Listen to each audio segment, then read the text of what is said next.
संसार में एक से एक मूल्यवान चीजें हैं, जैसे चांदी है, सोना है और अनेक प्रकार की जो धातुएं हैं, हीरा है। किंतु संसार में सर्वाधिक मूल्यवान जीवन है। जीवन से बढ़कर दुनिया में कोई मूल्यवान चीज नहीं है। जीवन है तो सत्ता से, संपत्ति से, प्राणियों से, पदार्थों से संबंध है। जीवन दीप जब बुझ जाता है तो किसी से किसी का कुछ भी संबंध नहीं रहता, सदा के लिए संबंध टूट जाता है। इसलिए सर्वाधिक हमारा ध्यान जाना चाहिए कि हमारा जीवन ठीक हो, जीवन हमारा सुंदर हो।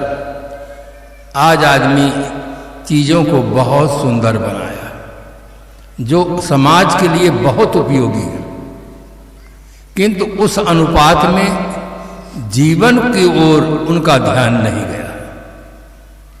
जीवन सुंदर भी बना होता तो आज घर, परिवार, समाज, देश, विश्व में जो समस्याओं का अंबार लगा हुआ है वो न होता। समस्याएं धरती फोड़ करके नहीं आती हैं, पानी की तरह इनकी आकाश से वर्षा भी नहीं होती। समस्याओं के जन्मदाता धरती पर रहने वाले इंसान होते हैं। इसलिए आज सर्वाधिक आवश्यक है कि हम अपने जीवन की ओर ध्यान दें। आज की संपन्नता को देखकर किसी ने किसी से पूछा कि इतना संपन्न होने पर भी, इतना वैभवशाली होने पर भी आदमी दुखी क्यों है, क्या कारण? तब उसके उत्तर में एक शायर ने लिखा, आज आदमी के पास TV set, sofa set, dinner set, golden set, diamond set, सब सेट है, केवल माइंड अपसेट है। उसके पास सब सेट है, केवल माइंड अपसेट है। गलत सोचता है, गलत खाता है, गलत पीता है, गलत करता है। इसलिए आज आदमी बाहर से संपन्न होने पर भी भीतर से दुखी है, केवल माइंड अपसेट है। अगर आदमी का माइंड सेट हो जाए तो हर आदमी सज्जन हो सकता है, हर आदमी धर्मात्मा हो सकता है, हर आदमी राष्ट्र का एक अच्छा नागरिक हो सकता है, परिवार के लिए एक अच्छा सदस्य हो सकता है। खराबी केवल माइंड में। अब आपके अंदर एक जिज्ञासा होती होगी कि माइंड कैसे सेट हो? बाहर का सेट तो हम इकट्ठा कर लिए, माइंड सेट कैसे? बंधुओं, जब माइंड सेट की बात याद आती है तो मुझे इलाहाबाद कुंभ की याद आती है। इलाहाबाद कुंभ मेला था, सन्यासियों के यहाँ बहुत बड़ा भंडारा था, सभी संप्रदाय के संतों को आमंत्रित किए थे, बहुत विशाल व्यवस्था थी। वहाँ विदेशी लोग बहुत आए थे, फोटो ले रहे थे, पत्रकार आए थे। संयोग से मैं महामंडलेश्वर जी के पास खड़ा था। एक पत्रकार महामंडलेश्वर जी से पूछा कि महाराज जी, ये इतना उत्तम भोजन पाते हैं, इतना स्वादिष्ट भोजन पाते हैं, ये काम क्या करते हैं? ये प्रश्न किया। क्योंकि विदेशों में हर आदमी काम करता है, बिना काम का कोई आदमी रहता नहीं। जिसकी जो योग्यता हो वो सब काम करते हैं। उसके मन में एक जिज्ञासा हुई कि इतना सुंदर माल खा रहे हैं। वहाँ मिष्ठान बहुत बना था, बहुत प्रकार की मिठाइयाँ बनी हुई थी। देख करके उसको आश्चर्य हुआ, कितना बढ़िया बढ़िया खा रहे हैं, ये काम क्या करते हैं?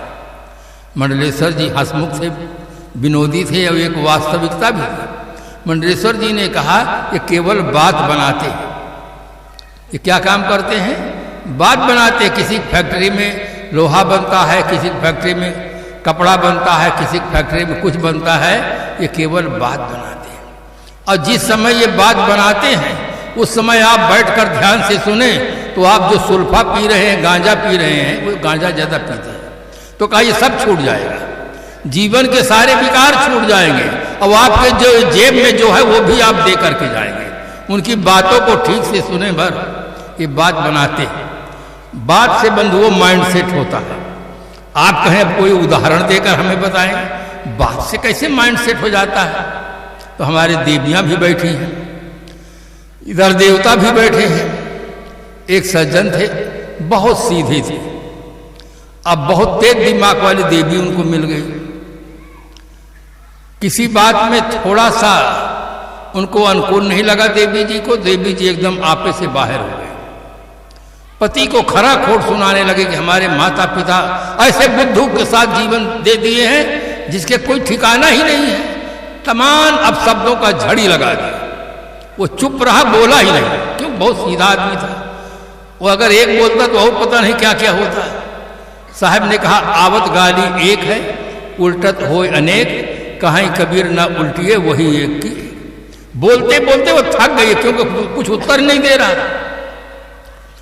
जब कुछ नहीं बोला तो उसके मन में इतना क्रोध आया, इतना क्रोध में आकर के कह बैठी जानवर कहीं का बोलता ही नहीं।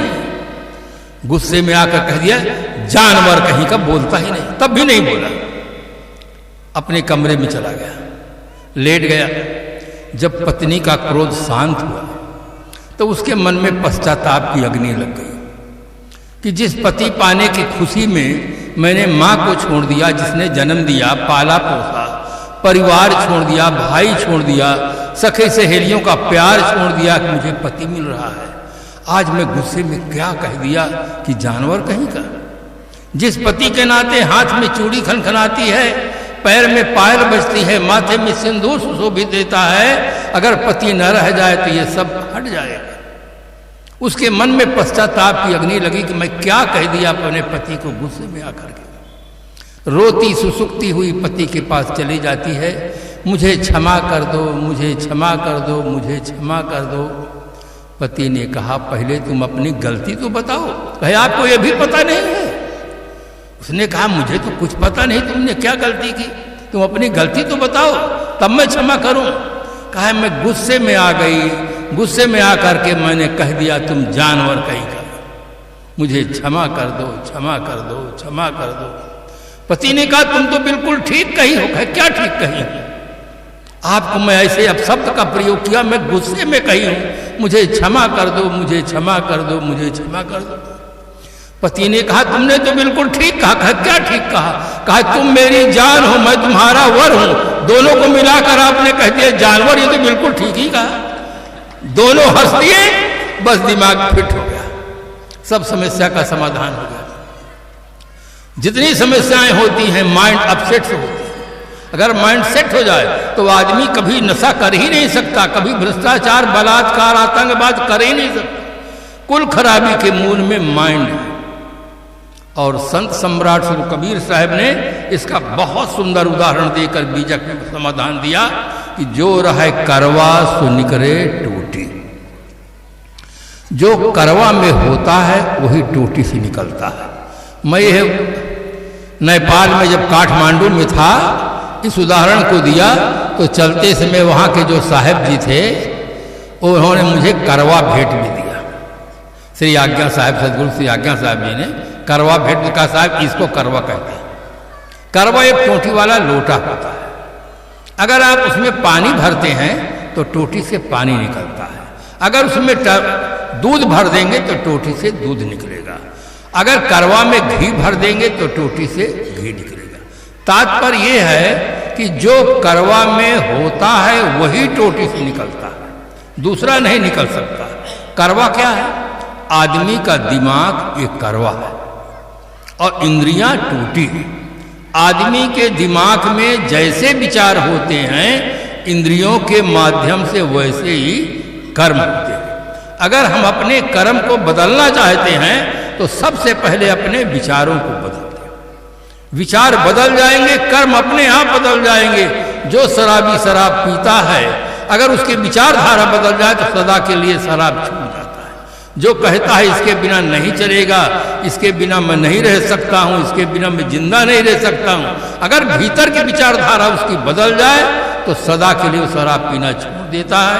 आज भी अनेकों व्यक्ति उदाहरण के रूप में मौजूद हैं जो बहुत शराब पीते थे और अब बिल्कुल कभी छूते ही। तो जो रहे करवा सुन करे टूटे। साहब ने एक समाधान और दिया कि एक साधे सब साधिया, सब साधे एक जाए, जैसे सींचे मूल को फूले फले अगाए। वृक्ष के मूल में हम पानी देते हैं, पूरा वृक्ष हरा भरा रहता है। इसी प्रकार से मन इंद्रियों का कमांडर है और कमांडर जो आदेश देता है सेना को पालन करना होगा। ये मन कमांडर है। अगर मन को कंट्रोल में कर लें तो सब कंट्रोल में हो जाएगा, सब समस्याओं का समाधान हो जाएगा। बंधुओं ध्यान देना, माइंड कंट्रोल के अभाव में ही बर्थ कंट्रोल की समस्या पैदा हुई, जो मानव समाज का एक उपहास का बहुत बड़ा कारण है। मानव समाज एक आज उपहास का पात्र बन करके रह गया। एक जमाना था ये व्यवहार पशुओं के साथ किया जाता था और केवल नर जाति के साथ किया जाता था। आज सारी मर्यादाएं टूट गई हैं, नर और नारी दोनों के साथ किया जा रहा है। माइंड कंट्रोल के अभाव में ये समस्या पैदा हो गई है। इसलिए हर आदमी को चाहिए कि हम अपने मन पर नियंत्रण रखें। हम ऐसी गाड़ी बनाते हैं, साइकिल में भी कंट्रोल करने के लिए ब्रेक है, मोटर में भी है, रेल में भी है, वायुयान में है। छोटा सा छोटा साधन होगा जाने के लिए, हर गाड़ी में ब्रेक का प्रयोग करते हैं। और जीवन रूपी गाड़ी में कोई ब्रेक नहीं है। बिना ब्रेक के आदमी गाड़ी हाँक रहा है, इसीलिए एक्सीडेंट हो गया है। जनसंख्या वृद्धि की समस्या पैदा हो गई है और दुर्व्यसन की समस्या पैदा हो गई है।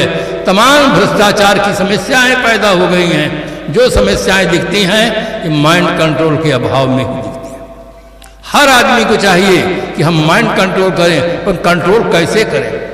एक सिपाही हो, अगर कलेक्टर को आदेश दे कि इरई कला में कबीर आश्रम में सत्संग का कार्यक्रम चल रहा है, आपकी उपस्थिति अनिवार्य है, तो कलेक्टर पढ़ करके उस आदेश का पालन नहीं करेगा। किंतु अगर यहाँ का मुख्यमंत्री अगर आदेश देता है कलेक्टर को, तो कलेक्टर यहाँ सत्संग के पहले ही बार बार आएंगे, देखेंगे व्यवस्था क्या है, सुरक्षा क्या है, सब देखेंगे। छोटा व्यक्ति जब बड़े व्यक्ति को आदेश देता है तो उस आदेश का पालन नहीं होता है, और जब बड़ा व्यक्ति आदेश देता है छोटे को तो उस आदेश का पालन होता है। आप शरीर बन करके मन को अगर आदेश देंगे तो मन पालन नहीं करेगा, और आप आत्मा रूपी प्रधानमंत्री बन करके जब आदेश देंगे तो मन कंट्रोल में रहेगा। इसीलिए सदगुरु कबीर साहब का भजन हमें याद आता है, आत्म ज्ञान बिना नर भटके। आत्मज्ञान के अभाव में आदमी भटक रहा है। संपूर्ण संसार में आदमी दो के लिए भटक रहा है। अरबों नर नारी केवल दो चीज के लिए भटक रहे हैं, एक सुख, दूसरा परमात्मा।